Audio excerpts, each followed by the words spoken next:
Good morning. This morning, Pastor will be speaking on scripture from Matthew 21, verses 1 through 22. Now when they drew near to Jerusalem and came to Bethphage, to the Mount of Olives, then Jesus sent 2 disciples, saying to them, "Go into the village in front of you, and immediately you will find a donkey tied and a colt with her. Untie them and bring them to me. If anyone says anything to you, you shall say, 'The Lord needs them,' and he will send them at once."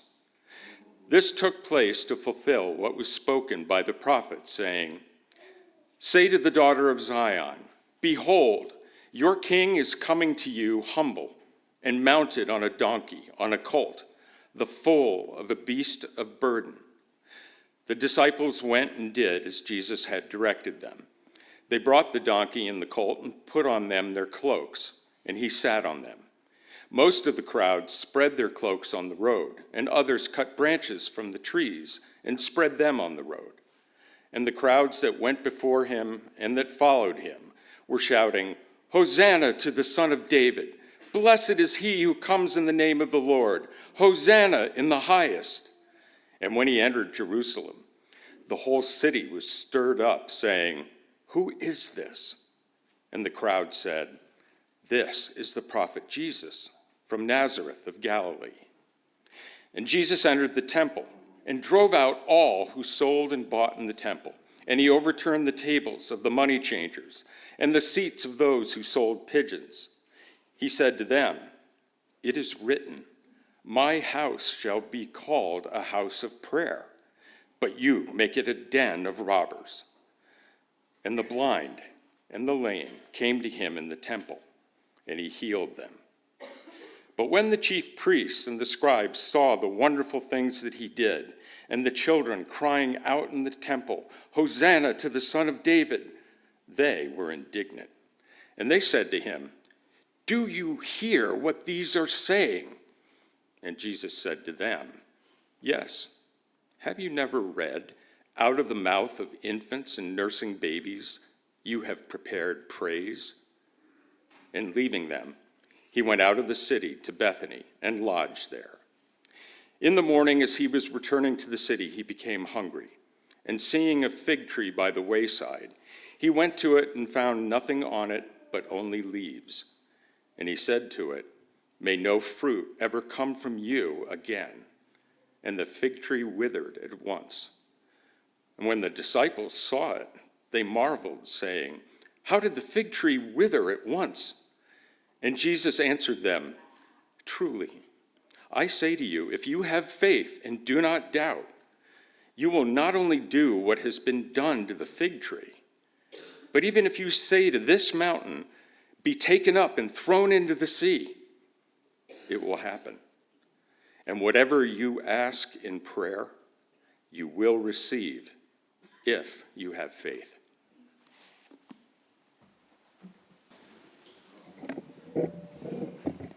Hey, I just want to say one other thing.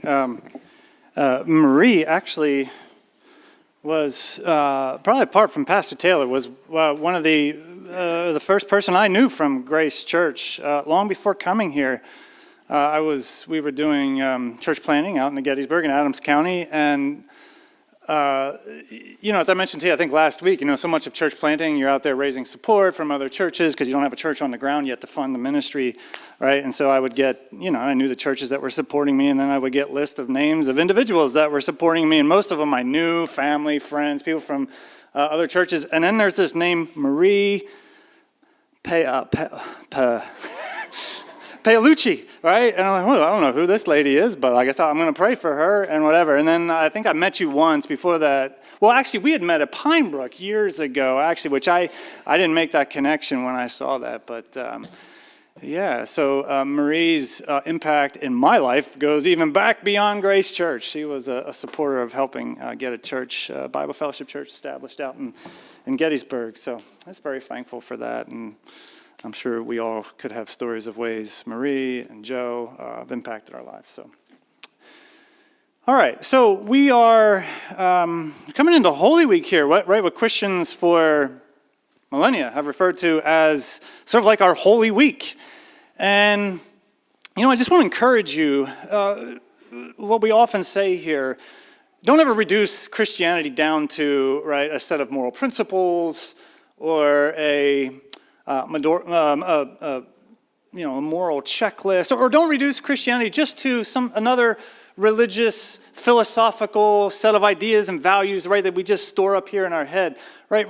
Christianity is so unique in that it is event, right? Christianity is these dramatic events of God rescuing and redeeming his world in and through Christ, right? And so then the call for us is always to reorient our lives around these events and this grander drama that is taking place, right? Philosophers will tell us all the time, we're storied creatures. We live out of stories. And that has real application to how we think about the Christian life. The Christian life is fundamentally these events that God has done. And then for us, it's about bringing our lives into this story of redemption. And the reason I say that is because Holy Week is a wonderful opportunity to do that. You see all throughout Scripture, like God, giving cycles of remembrance, right? He builds into the calendar from day one, when he on the seventh day consecrated the Sabbath and made it holy. Like he is building into the fabric and the rhythm of time, like these days where we stop and remember creation and then new creation, right? So there's all these festivals in the lives of the Israelites to stop and to remember and to celebrate and to worship. And from the earliest days of the church, going back to just a couple years after Christ was crucified and raised and ascended, right? The church started setting apart this week to remember and to rehearse and to re-enter into these holy, monumental events that secured redemption for us. We're going to have a lot of things going on this week. It starts today here with our Palm Sunday service. Some of our grace groups are doing a sort of Maundy Thursday service, which is the time where we gather together and we just kind of walk through and maybe even reenact at times like how Jesus led his disciples in that upper room over the Last Supper. And if by chance you're not part of a grace group or your grace group isn't able to do that for a variety of reasons and you want to be a part of a Last Supper remembrance, let me know. You're more than welcome to come to our grace group, or Tim and Julie O'Brien, they're our leaders. So we'll be doing that.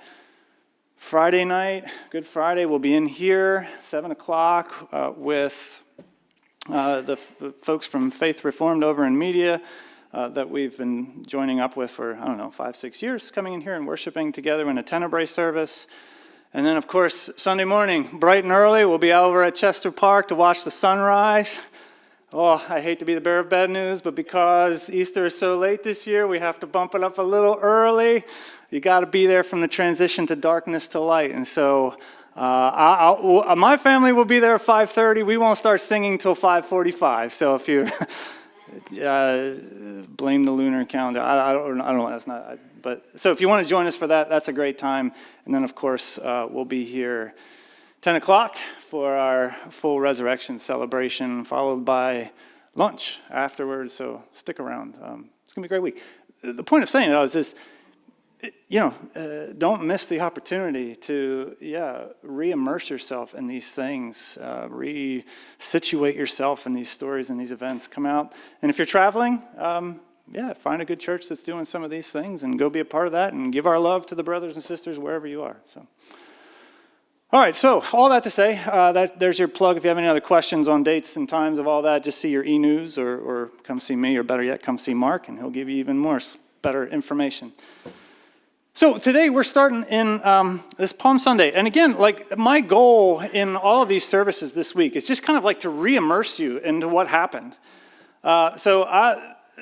This is my chance to sort of like geek out on these passages and set the scene and try to just as best as I can just situate you there so you can like imagine it in your mind's eye. And man, these scenes are loaded. So much stuff. Even as I'm sitting over here and as Mark is reading it, I'm remembering doggone it, look at that in there. Where he says, out of the mouth of babes and infants, when he's responding to the Pharisees, God has ordained praise. And it's so striking. I didn't even think of this, but, you keep reading in that Psalm 8, and how does it go? To still the voice of the enemy. So, right? This is striking as he's talking to these Pharisees who are indignant, saying, you hear what these kids are saying? And Jesus quotes for them Psalm 8, and I wonder how many of them were playing in their minds how the rest of that goes. Anyway, we'll get there. There's so much stuff. I probably bit off more than I could chew last night, even when I should have been going over rough, the sermon. I was still reading other things. So we'll see where we go. I might just blab for a while, and when it's time, just shut it down, send you home. So good luck following me. Try to keep it clear. Oh, the other thing that might mess me up is I have some pictures and things, and like I said, I can't walk and chew gum. So talk and interact with slides. This could get real dicey real fast, but let's see if we can do this. All right, so here's my goal this morning. It's not totally just to geek out and to absorb you back into the history, not just give you a history lesson, but also to draw implication of this. And the way that I'm going to go at that today is just to highlight that you see things from Jesus starting here, starting on this triumphal entry, that seem uncharacteristic of him. Jesus has laid low, up to this point, and now he is like bursting onto the scene in public ministry, which is a little bit different. We'll talk about that. We see, an intensity of emotion and anger. He's flipping tables and driving out money changers. And then he goes and takes it out on a poor fig tree. Right, so this Jesus, like, who is this guy? Didn't see that one coming. So,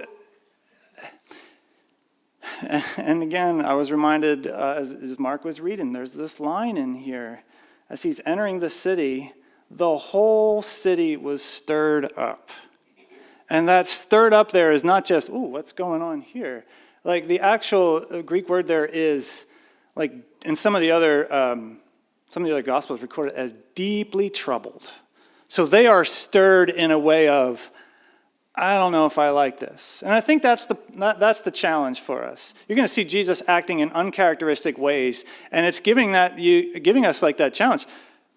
Yeah, is this the Jesus I'm all in on, and the Jesus that I want to follow and surrender my life to? Okay? So hopefully you'll get that as we walk through this. So there's going to be three scenes, and we're going to talk through them. The triumphal entry, the scene in the temple, and then the scene around that poor fig tree. So let's talk about scene one here. We're in first century Jerusalem, a city of about 50,000 people. But this week, it's going to be hopping, right? Because this is Passover week. This is one of the big, right? One of those times of remembrance and festival and feast and celebration. So you got at least 3 or 4 times that many Jewish people from all around Israel and even beyond, making a pilgrimage to the wall, within the walls of Jerusalem, right? So this city is going to be hopping. People are going to be gathering together. They're going to be going and seeing friends and family that they haven't seen for a year. There's going to be dinners and feasts and singing and dancing. Oh, it's going to be a great week. And think about it. It's also a week that is a little bit charged. Like, what does Passover celebrate? Remember this. Like, what are we celebrating in Passover? Right, we're celebrating the time when God stepped into human history and redeemed his people from the oppression of a foreign power. Right? He came down, he delivered his people who were slaves in Egypt so he could take them en route to the promised land. Right? And so imagine, right, you're here and we're celebrating this where we're looking back and remember when God dynamically intervened and delivered his people from the oppression of a foreign power. All the while, you are under the mighty hand of Rome now, right? And so you can't help but look forward a little bit with anticipation. Man, when is the year coming when all those promises are going to come through and God is going to deliver us yet again? Okay, and it's into this. Here comes your king. All right, and here's where I think I have some pictures just to set the scene. Do we have that on there? Can we get that on the... Nope, not that one, the one before. We'll come back to that.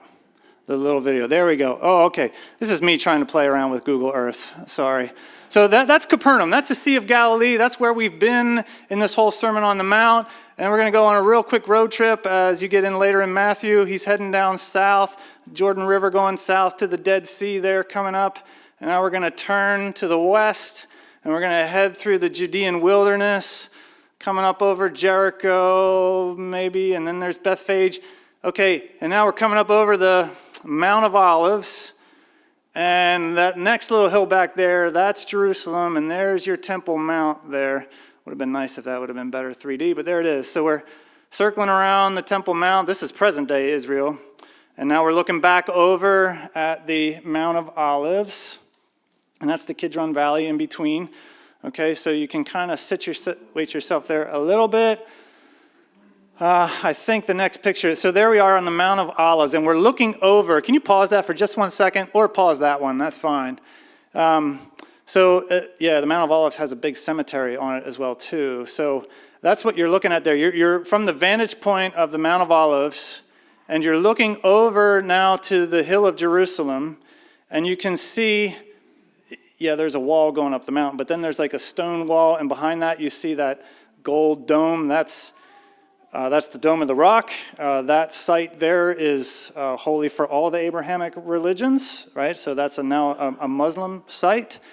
But that's the Temple Mount, right? And that's where Jesus, all this would have been going down. So you're on the Mount of Olives, and you're going to go down the mountain, cross that Kidron Valley, and you're going to come back up and enter into Jerusalem, into that wall there. That wall, the wall around the city it definitely wasn't there in Jesus' time. It might be 600 years old. But it's built where the wall was around the city. And there's gates along that, and Jesus enters through one of those gates, probably on the eastern side. I think we'll just let it play out now, because I think the next picture is walking down the road. And you can look real close. You see Bob and Corey right there. Okay, and this is on the other side. I put this little video in. So there's the Temple Mount. Oh, yeah, we're past it. And, all right, and now, so there's this neat thing in Israel. We'll come back to this slide, so I just put it up here for now. You can leave that right there.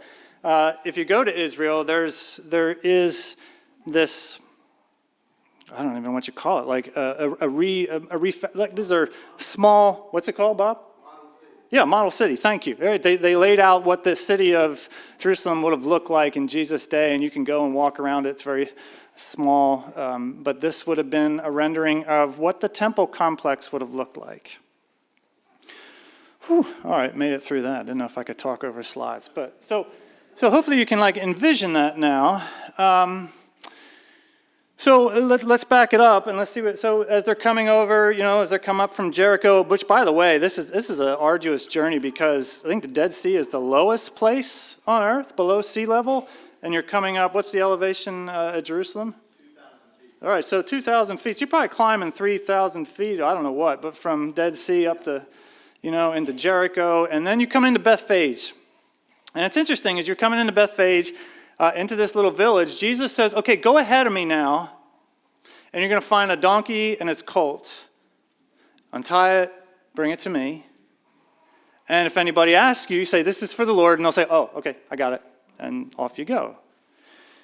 Which is interesting because this happens a couple times in this week where Jesus will say, hey, arrangements have been made.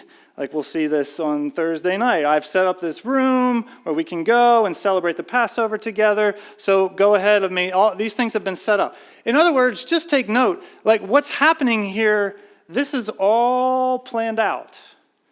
Right? This is not just going to be a bunch of happenstance circumstances. Jesus comes into town. He goes into the temple.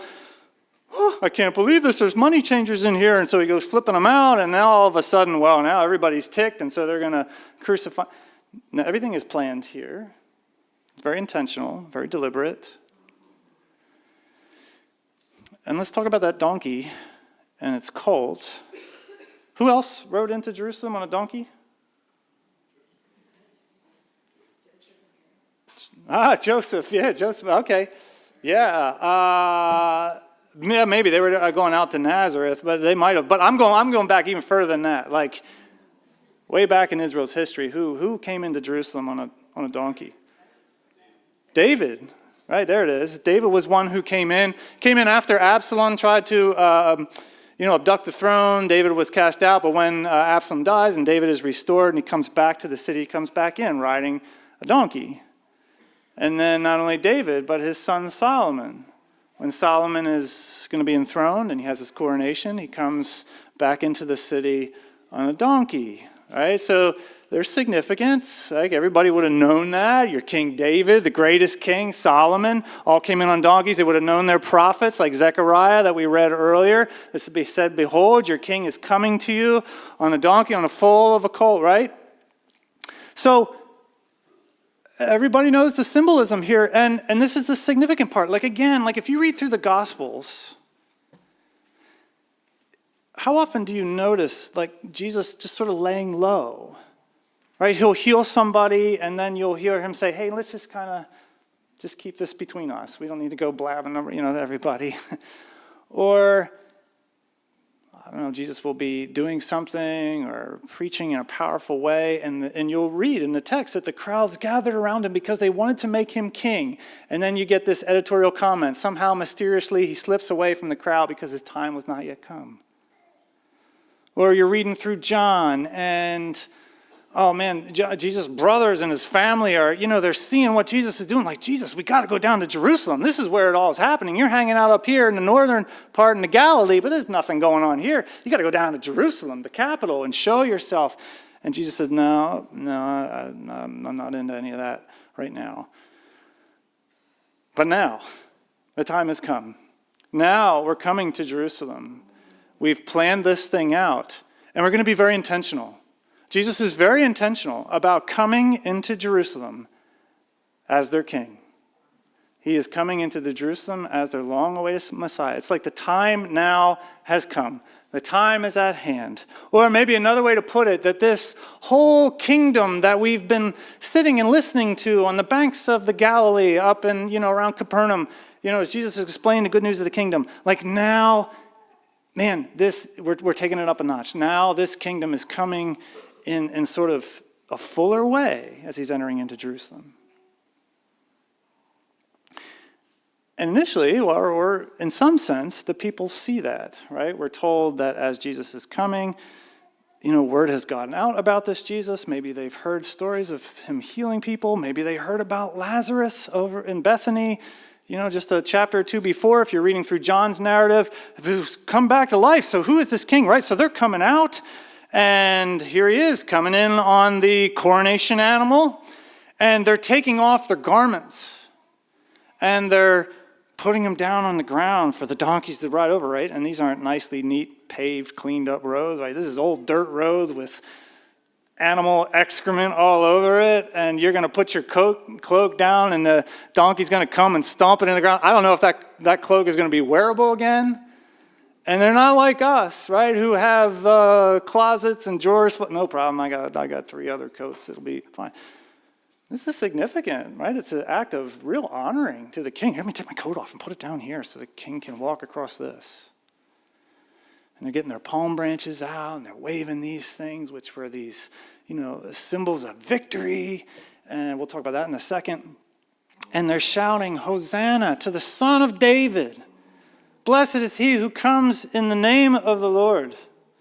Right? And, when we hear that word Hosanna, maybe you would tend to think of that just like as a shout of praise. But actually, it's more of a plea in the original sense. Like it's a cry. Save us. That's the truest sense of Hosanna, right? So save us, Son of David. Blessed is he who comes in the name of Yahweh on our behalf. Right? All to say, the crowds see it. They're receiving in their mind a king and a deliverer and the one who's going to save them. Of course, the question is, save them from what? Now you can go to that next picture. So the name of this picture, this is a wood carving. I think it's in the National Museum of Art. It's called Joshua, David, and Judas Maccabeus.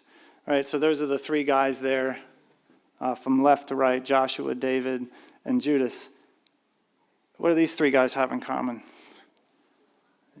All three of these guys are ones who, they're war generals who came in and liberated and delivered the land of Israel, right? Joshua is the one who leads the conquest in the earliest days, takes people right into the promised land, deals with the inhabitants of the land. David is the one who first conquers Jerusalem and extends the conquest of Joshua to all the land that was promised to the forefather Abraham. Judas Maccabeus, we've talked about him before here. He comes on the scene probably about 200 years before Jesus, and he's the one that leads that Maccabean revolt when the Greeks and the Syrians were in control of Israel and Jerusalem, and Antiochus Epiphanes, is desecrating Jerusalem and desecrating the temple because he wants everybody in Israel to be good Greeks. So he's Hellenizing them, and he's making it a capital offense to practice any of your unique Jewish religion. And it's Judas and his father, Matthias, who say, enough of this, and we're going to start a revolt. And so it starts in the countryside, and then ultimately they're victorious there, and they work their way to Jerusalem. And Judas Maccabeus, he comes in, and he runs the Syrians out of town. He cleanses the city. He purges the temple of all the idolatrous statues and abomination stuff, builds up the walls. And then what happens? He kind of does a victory lap. Right? And everybody comes out, and there's this big parade. And what are they grabbing? Palm branches. And they're waving palm branches, and they're shouting songs of praise as Judas Maccabeus is leading this parade. Right, again, not 2 centuries before Jesus comes on the scene. Which is all to say that probably when these guys are standing there shouting, "Save us, O Son of David, blessed is he who comes in the name of the Lord," like, what are they interested in? As they're here on Passover, this charged event where we remember God's deliverance from the oppression of a foreign power. Their expectation, this is the one who at long last is going to deal with the problem of Rome and get rid of our enemy so that we can live life the way it was always intended for us. And of course, we know how the story goes. We're on the back end of this. We know that Jesus has way bigger fish to fry than just Rome. All right, yeah, Jesus is coming for enemies, but it's more than Rome. He's coming for that enemy that he spent some time with in the wilderness a little while back, right, who took him up onto the high place and showed him all the kingdoms of the world, showed him Israel, showed him Rome, and said, all of these belong to me. I'll give them to you. Just bow the knee, and they're all yours. Jesus is coming into Jerusalem less like a conquering general, more like the Passover lamb, right? The one who is going to come and be that sacrificial lamb and to suffer for the sins of his people, right? So that those who maybe were complicit in idolatry or participation with the worldly kingdoms, yet if they're marked by the blood of this lamb, when God comes in judgment, man, they're delivered and they're forgiven. Or as many commentators would put it, right, these guys want Jesus to be the king that they want. Jesus is coming to be the king that they very desperately need. All right, so tuck that away. Second scene, Jesus comes in, and now he's coming into the temple. And right away, we're told as he comes to the temple, what does he do? Jesus enters the temple, verse 12, and he drove out all who sold and bought in the temple, and he overturned the tables of the money changers and the seats of those who sold pigeons. And he said to them, "It is written, my house shall be called a house of prayer. You make it a den of robbers." Again, a little uncharacteristic, right? We've seen Jesus passionate. We've seen Jesus weep in the storyline. And how is like where we're seeing this intensity of anger. And if you read the other Gospels where he's like grabbing ropes and he's fashioning them into cords and whips and he's driving, like there's a rage that's with Jesus is what he's seeing, and he's casting them out. You know, if you read a variety of commentaries, there's different perspectives on why exactly he's doing this, right? We can all take our guesses. So it's a little tricky because Matthew doesn't exactly tell us why or what's going on in his mind, but he gives us clues. And so we're going to geek out on these clues for a second. First is that quote there where he says, it's written, my house should be called a house of prayer, but you make it a den of robbers. And actually, I want to go back and read that passage because I think it's very telling. That's from Jeremiah chapter 7. Jeremiah is a prophet. I think I have this one. You can throw it up on the screen. Jeremiah is a prophet who's coming to warn God's people. And let me read this phrase in its fuller context. Actually, that starts in verse 2. Let me pick it up in verse 1 real quick. The word of the Lord that came to Josiah, from the Lord. All right, I guess that wasn't all that significant. Stand at the gate of the house of the Lord and proclaim there this message. Hear the word of the Lord, all you people of Judah, who enter through these gates to worship Yahweh. This is the message that the Lord of hosts, the God of Israel, proclaims to you.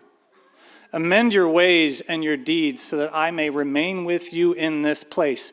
Do not place your trust in these deceptive words. And this is important. This is the temple of the Lord. This is the temple of the Lord. This is the temple of the Lord 3 times.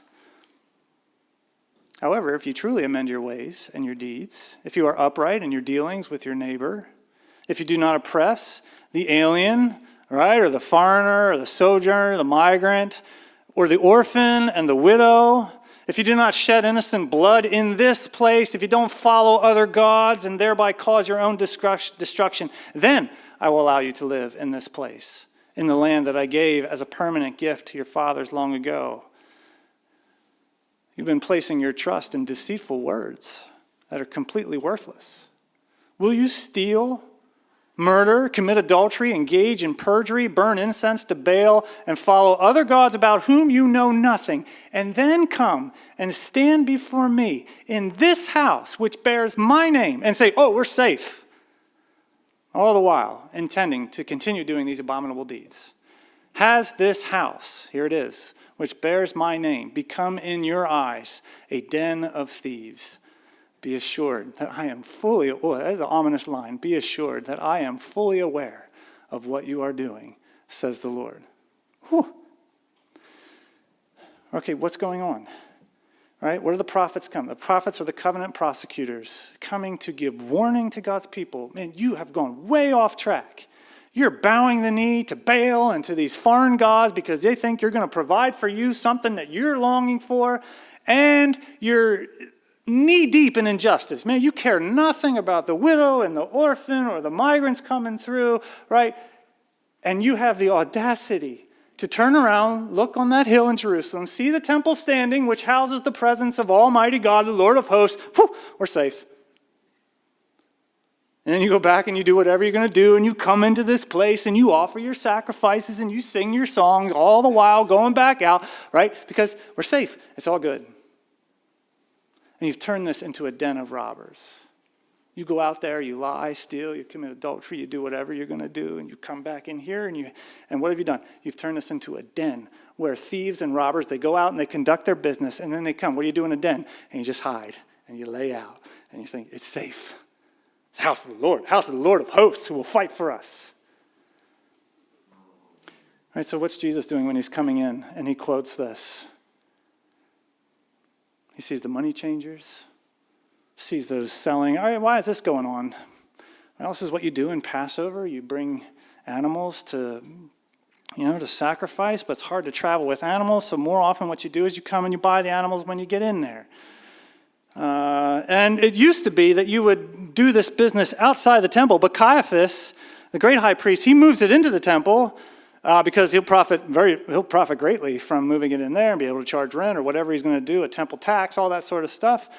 And Jesus sees that this house that bears the name of Yahweh, which was supposed to be this shining light where all the nations could come into the presence of their creator God and to worship him and to offer their prayers to him. Now you come in to this temple and you hear the money changers, you hear all these animals because they're selling, and it's become a place, I don't know, it resembles Wall Street or whatever. And so get this out of here.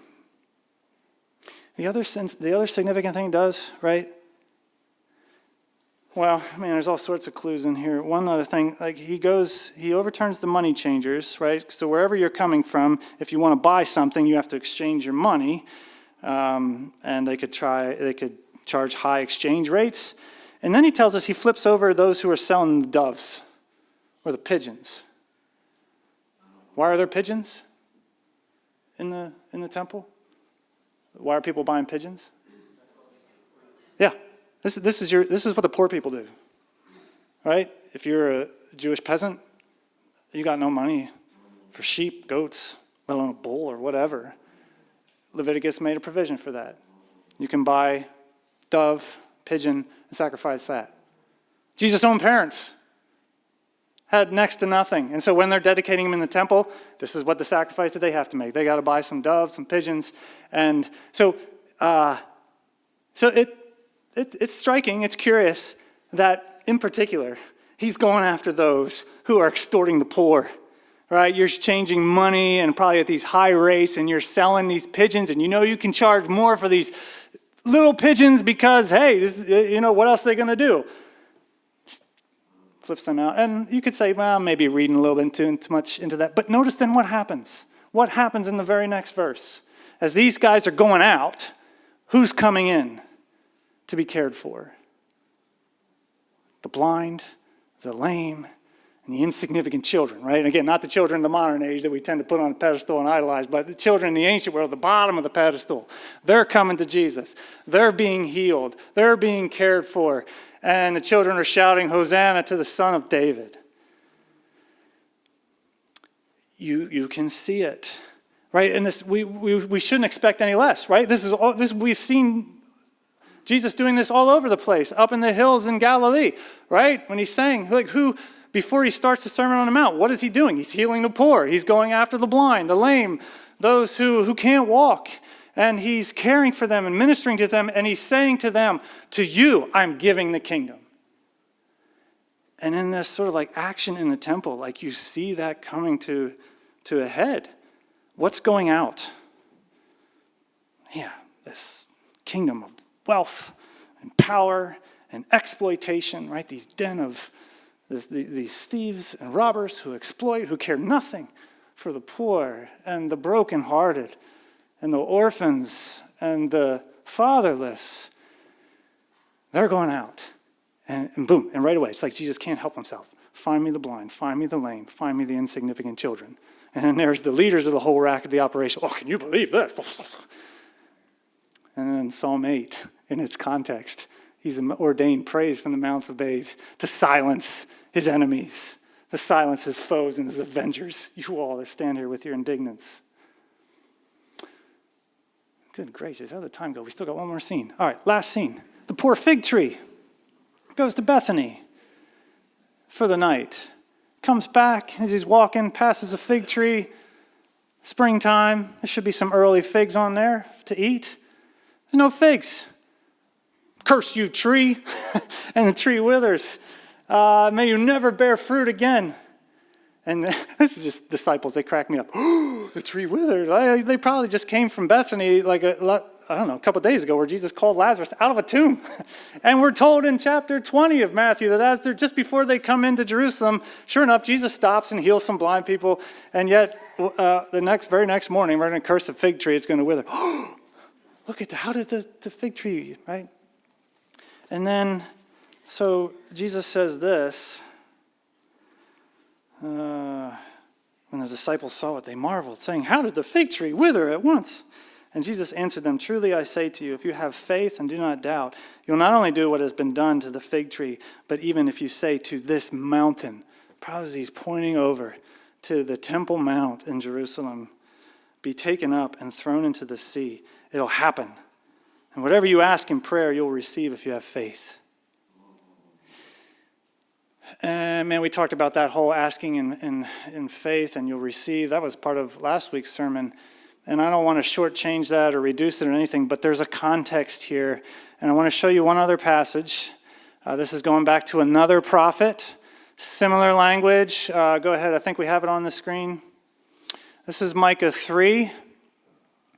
Where again the prophet says, hear this, you heads of the house of Jacob and rulers of the house of Israel who detest justice, who make crooked all that is straight, who build Zion with blood and Jerusalem with iniquity. And the same stuff the prophets are railing out over. Its heads give judgment for a bribe. Its priests teach for a price. Its prophets practice divination for money. All right, bowing to the god of money, everything that Jesus is seeing in the temple. Yet they lean on the Lord and say, here it is again, their old refrain, is not Yahweh in the midst of us? No disaster shall come upon us. Therefore, because of you, Zion's going to be plowed like a field, and Jerusalem shall become a heap of ruins, and the mountain of the house covered with trees, a wooded height. And then go to the next slide, jump up to Micah 7.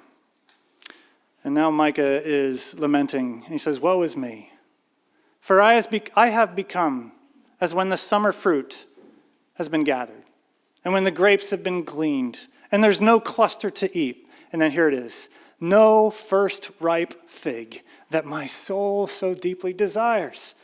Right? As Micah is looking out over the injustice and the perversion over Israel, he's saying, I feel like somebody who should be able to eat some good fruit right now, but there isn't any, and so my soul can't be satisfied. Right? There's no first ripe fig that only comes out in the spring for my soul to desire. The godly has perished from the earth. There's no one upright among mankind. They all lie in wait for blood, and each hunts the other with a net. Let me jump into verse 4. The best of them is like a briar, the most upright of them a thorn hedge. The day of your watchmen, of your punishment, has come. Now their confusion is at hand. I ought to say that this is a somber scene. This isn't Jesus ticked off, and he's going to have a hissy fit with this fig tree. Man, there's a symbolism here. When Jesus curses the fig tree, and the disciples, and he says to the disciples, I'm telling you, not only can you going to participate in what I'm doing to this fig tree, but if you have faith, we're going after that whole mountain over there. And not just in a spiritual sense too, like in a very physical sense. Can I show you the next slide? Yeah, you see this? This is along, where is that, Bob? Is that the western side of the Temple Mount? You see all those massive stones there? This is, a few years after Jesus' staying, this is what was left of that Temple Mount. Vespasian, the Roman emperor, sent Titus as general, and he goes in and they lay waste to the city of Jerusalem, and they lay waste especially to the temple. Temple utterly destroyed. They burn it. And it's a really sad story because, like, quite literally what these Israelites had been saying all this time, they were practicing. They were holed up in the walls of the temple or down in the caverns of the temple. On this false assumption that here we are in the house of Yahweh, we're safe, we can do whatever we want, come here. And literally the house burns while they're in it, right? Titus comes and he burns the temple, and they throw the stones over the wall, and you can go see it, and you can see the piles left from that temple.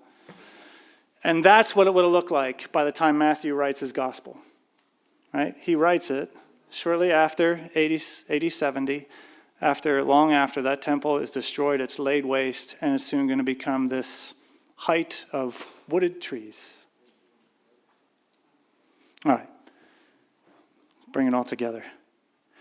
Well, hopefully I'm laying out like what's happening here in this scene. This is no tame little entry of Jerusalem's king. Kids come out with, it's beautiful, it's great. And the kids have a really powerful part in it with their palm branches, but we often make it so much just like this is a confrontation. This is a clash of kingdoms, right? This is everything that we've been talking about up in the hills of the Galilee, now coming and interacting with the kingdom that's in place down in Jerusalem. And you need to know that this king is coming to do two things. He is coming not just to build up his people, but to tear down the old. He is coming to tear down this kingdom that has participated in idolatrous pursuits of wealth and power and has done it without a care in the world for the poor and the oppressed and the migrant and the sojourners and the fatherless and the widows. Like that is done. And there is a clash. And this is what this king is coming to do. Now you see why the whole city is stirred. Now you see why John felt important. Let me put that line in there. As this to challenge us as we enter into Holy Week and we trace the steps of this king and we see him and his uniqueness and all of his glory. Right? To just pose that one more time for us. You sure this is the king you want? Or maybe to put it this way, like, just don't miss that as this kingdom comes, this good kingdom full of abundant life and freedom, all the things we've been talking about for the past week, like when this kingdom comes in its fullness, it is going to be a clash, and it is going to be this overthrow of what has come before. Right? It happened then in its initial phase, and there is a day yet coming when this kingdom is going to come in all of its fullness, and it'll be a time of rejoicing, and it'll be a time of great sorrow and weeping for the old kingdom. Or maybe I'll say it this way.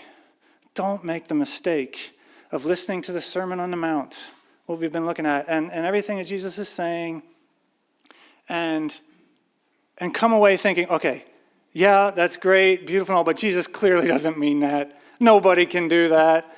Nobody's going to turn the other cheek when they get striked. Nobody's going to forgive their enemies when they're not even asking for forgiveness. Nobody's going to invest in relationships in the kingdom when they're worried about what they're going to wear and what they're going to eat. You can't do this sort of stuff. So, okay, that's fine, Jesus, but surely you're speaking in hyperbole here. The triumphal influence tells you, no, he most certainly is not. Or don't read the Sermon on the Mount and think, okay, I see what Jesus is doing.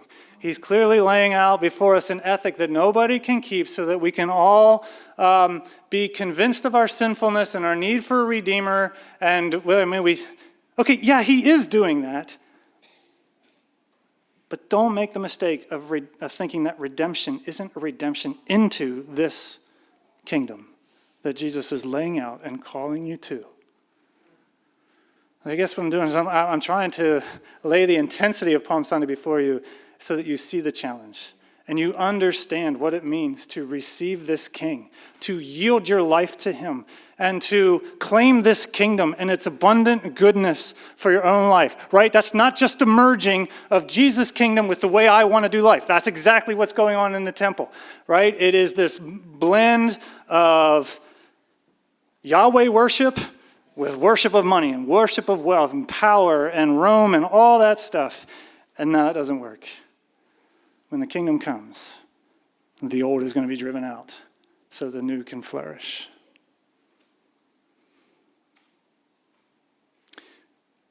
And as we come to communion, I want to read the closing lines of Micah again. Because we should know that, good gracious, I live a diluted worship, and I still have one foot in both kingdoms, and I struggle with that. So just listen to how Micah closes after he says, look, the day is coming, wherein just as you came for us out of the land of Egypt, you will show marvelous things, and the nations will see and be ashamed of their might. They shall lay their hands on their mouths, and their ears shall be deaf. They shall lick the dust like a serpent, like a crawling things on the earth. They shall come trembling out of their strongholds. They shall turn in dread to the Lord our God, and they shall be in fear of you. And then he says, who is a God like you, pardoning iniquity, passing over transgression for the remnant of your inheritance? You do not retain your anger forever. You delight in steadfast love. And so he says in faith, he will again have compassion on us. He will tread our iniquities underfoot, and he will cast out all our sins into the depths of the sea. Man, isn't that a cool line right there? Say to that mountain, be gone, throw it in the depths of the sea. And as Jesus is plunged from the land of living into the pits of the grave, what is happening there? It's both things. It's the old kingdom being tossed aside, and it is our sins being thrown into the depths of the sea. So if you recognize in humbleness, as we said in the very beginning, your need of a Savior, your need of a King, man, the good news is he's coming as your Passover lamb. And he's going to take all that blood, all that sin, all that injustice, iniquity on himself. And he's going to bury it in the ground. And your sins are going to go into the depths of the sea. But don't forget, 3 days later, he's coming back. And that new life that he wrestles from the grave is for you, so that you can walk in newness of life. Now, but even more, all the day when that kingdom comes. So do you need a king? Do you need a Savior? If so, we're going to come to the table. I don't want to shortchange it. I'm sorry. You've endured me geeking out a little longer than I anticipated. I thought it was going to be even quicker. But I don't want to shortchange it. We're going to come to the table nonetheless. If you have to go, you have to go. It's okay. It's Holy Week, so we'll go a little longer. But we're going to come to the table, and here's how we're going to do it. I'm going to invite you to stand, and we're going to sing Man of Sorrows as we come. And again, I'm going to invite you to grab your things, come back to your seat, and have a seat, because we're going to just reflect for just 2 minutes. We're just create some silence where you can ask God maybe, Lord, reveal to me where I've got a foot in both kingdoms, and get my foot out of that old kingdom. And you're going to reflect on what Jesus has done to purge your sin, to offer you new life. So we'll have a poem read, one very quick verse of an old hymn, and then we'll stand and sing the doxology together. All right? So ushers, why don't you come forward? Why don't we stand?